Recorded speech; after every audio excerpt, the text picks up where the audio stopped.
Welcome back to the channel. I'm grateful to have you here because today we are tackling a truth that runs beneath every human pursuit, every ambition, and every craving: the nature of desire and the illusion of happiness it promises. The world teaches us from a very young age that the more we have, the happier we'll be. More money, more success, more recognition, more possessions. But let me ask you, has that ever truly satisfied you? Even for a moment? In this video, we'll explore why desire, despite its promises, never truly delivers lasting happiness.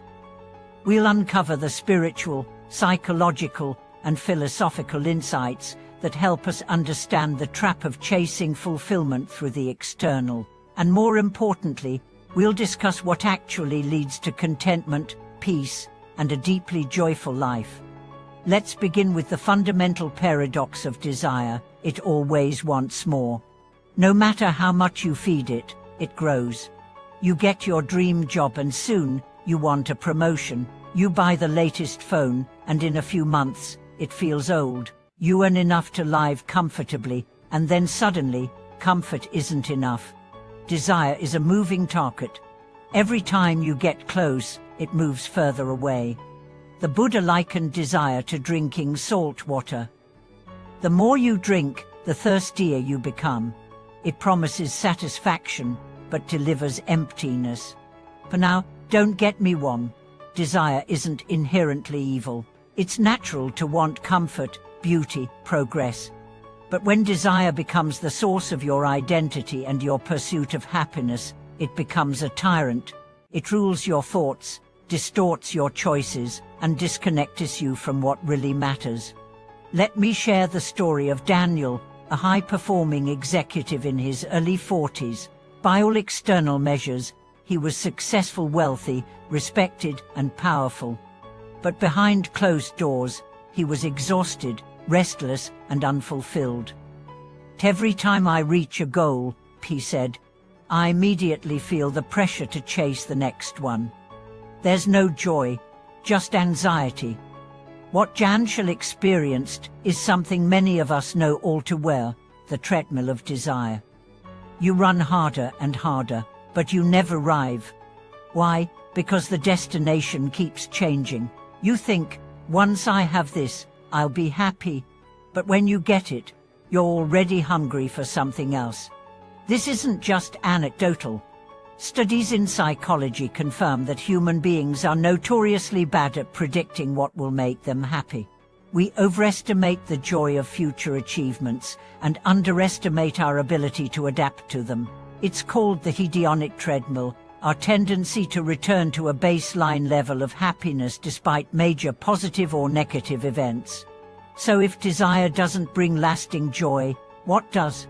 The answer is deceptively simple: presence, gratitude, simplicity, living in alignment with your values, being in relationships that nourish you, doing work that matters, appreciating what already is instead of constantly chasing what could be. Let's talk about contentment not as resignation, but as power. Contentment is not giving up on ambition. It's releasing the illusion that external achievements are the source of your worth.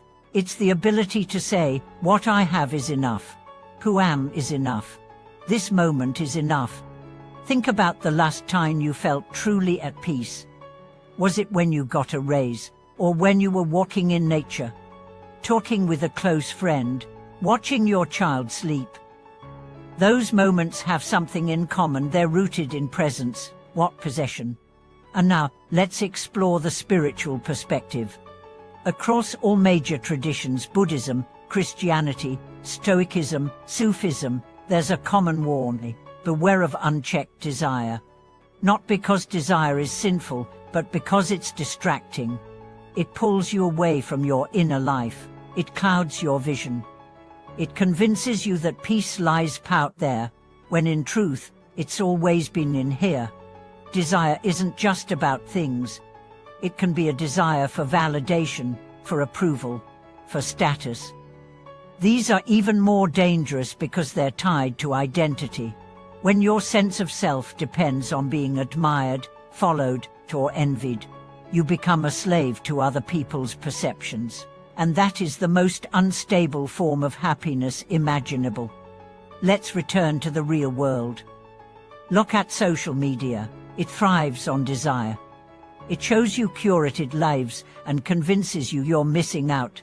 It amplifies the voice in your head that says, you're not enough, you don't have enough. And so, you scroll and compare and consume, trying to fill a void that can't be filled by images and likes. But here's the truth: no one's life is as perfect as it appears online. Everyone is struggling with something.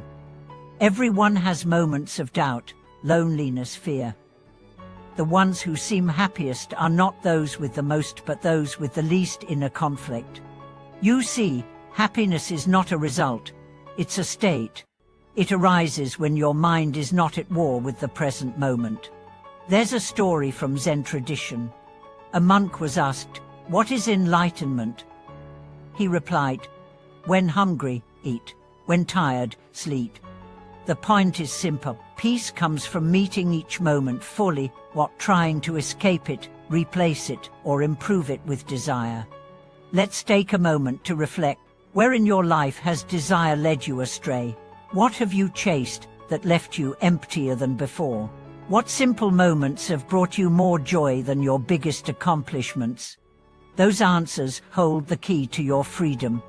Now, some might ask, if I let go of desire, won't I lose motivation? No, you won't lose motivation.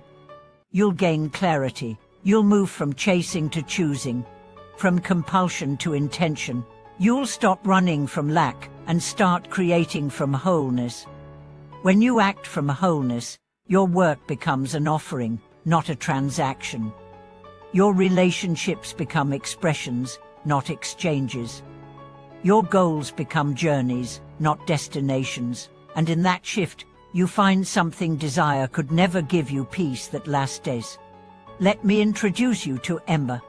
She used to be obsessed with luxury fashion. She'd buy the latest bags, the most exclusive shoes. But she noticed something strange after each purchase.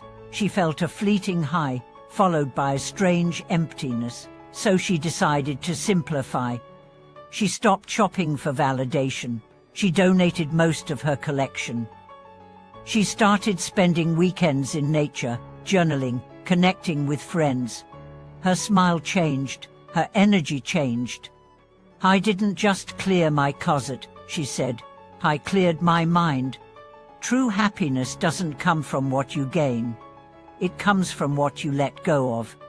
So if you're tired of the chase, if you're exhausted by the hunger, I invite you to pause, to breathe, to ask yourself, what truly nourishes me? What would my life look like if I stopped chasing and started being? You don't need more. You need less noise, less comparison, less judgment, and more presence, more gratitude, more truth. Thank you so much for watching this video. If you've ever struggled with the endless pursuit of more, if you've had moments of clarity where you saw through the illusion of desire, share your story in the comments. Your voice might help someone else find their peace. And if this message resonated with you, please like, subscribe, and tap the bell icon so we can keep building a community centered on depth, authenticity, and freedom from illusion. See you in the next video. Until then, breathe deep, want less, and live more.